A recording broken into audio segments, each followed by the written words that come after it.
I welcome back. It's been a while since Nostradamus has dealt with something, since there's something almost every day. I could be talking every day. But I think it was time I weighed in on the union issue in the Senate bill. And I'm going to give you my take on it. First, I want to tell you that I'm not against unions. My wife is a teacher. My dad was in the union, Copperwell Steel, for many, many years. He isn't quite sure what they ever did for him, but he did spend a lot of money um, making sure he had to keep up with the union dues because they don't fancy you getting behind on his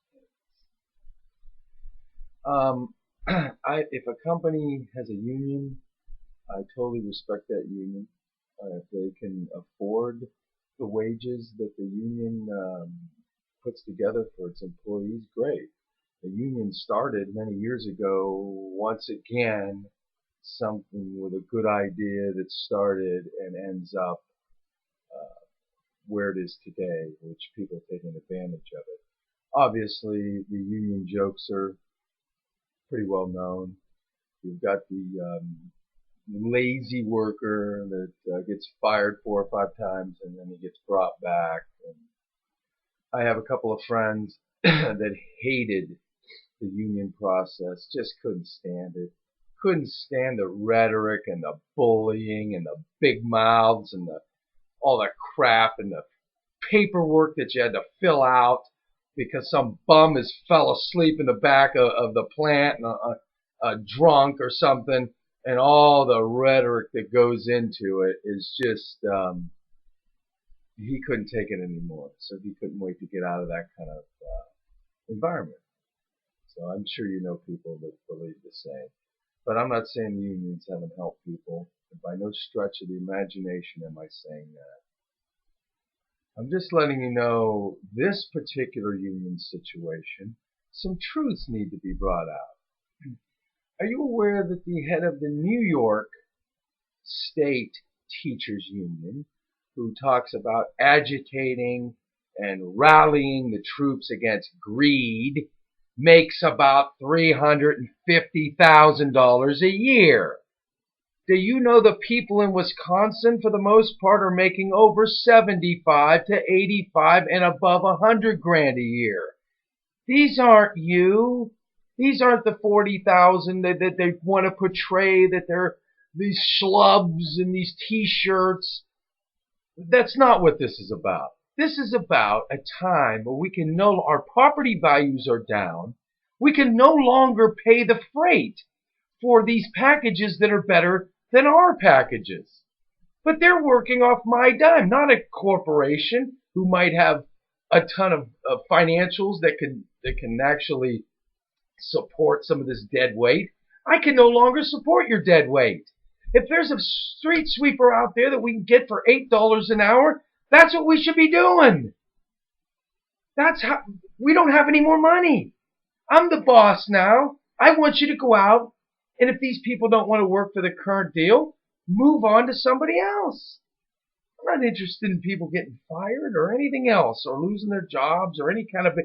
I'm telling you, we don't have any more money for this little segment over here and these government people over here that are working on our payroll. We should be doing this like any other business does. Cut the fat. If the teacher stinks and doesn't want to work, get another one and get them cheaper.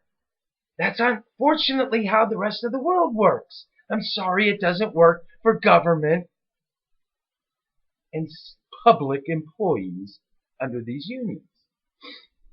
I can't go, I don't like my wage, go walk out on the job and stand on the street with a sign and get protected.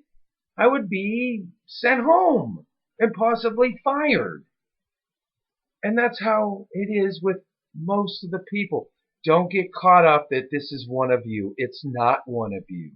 This is a small segment, well, which the liberals would love to have a huge segment of our society working under the big government. But unfortunately, Well, fortunately, we're not there yet.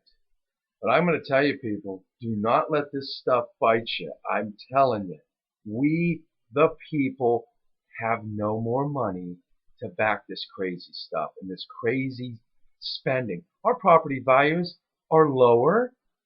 We're working under the same wages or less wages. Our businesses are cutting.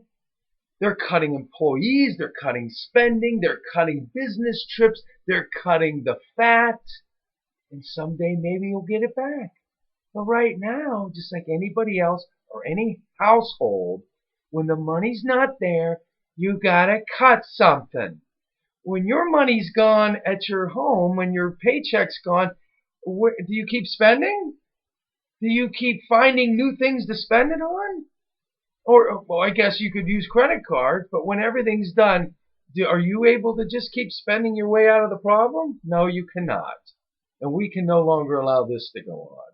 Now, Tony, I think his name is Tony Iamazon, I believe his name is, the head of the teachers, New York City teachers, that tells people to agitate the system. Come on, agitate the system. They're bullying tactics. You wouldn't believe the letters that come in from teachers and union workers that are really fed up with the whole thing. Union was a good thing. It's now completely out of control. They put a ton of money into big left issues. Did you know that? Gun people? Gun people? Did you know that? That they fund a ton of these dues into big agendas from the liberals. They financed a ton of things. You have to start doing some research. I don't have time on this thing to go into it, but I will write some of the facts down in the blog. All I'm telling you right now is to stop the nonsense. Stop it. Stop going along with the crowd. Stop knowing what's going on and get yourself educated. Don't listen to me. Don't listen to anybody else. The stuff is out there to get. Change your paradigm even if it blocks what you want to believe. What you want to believe is not always what the facts are. And you can always make the facts into something not true. You can take a few facts and make it into something not true. Don't do that. Dig into it and find out the truth of this crap. Because they're counting on you not knowing what's going on.